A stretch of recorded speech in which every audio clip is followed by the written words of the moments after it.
Aki naman po arestado sa kasong panggagahasa sa bayan po ng Bangatarang, Pangasinan. Para sa detalye kasama natin, Idol Rona Raca. 104.7 IFM. Report!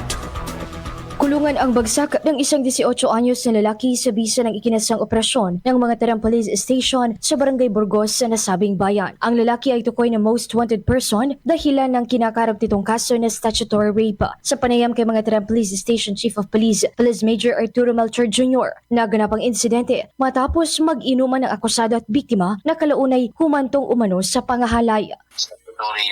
Minor yung naging victim natin dito ay bayan ng Obispondo, dumalaw lang dyan kasama ang pamilya.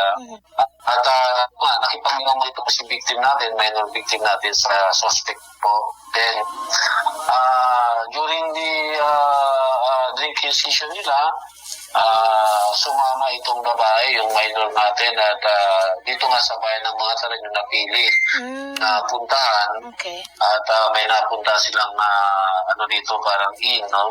At doon na nga nangyari yung insidente na pangahalay doon sa ating minor victim. Aware siya kasi nakipag-inuman nga doon sa victim natin at may mga kasama pa na iba. No?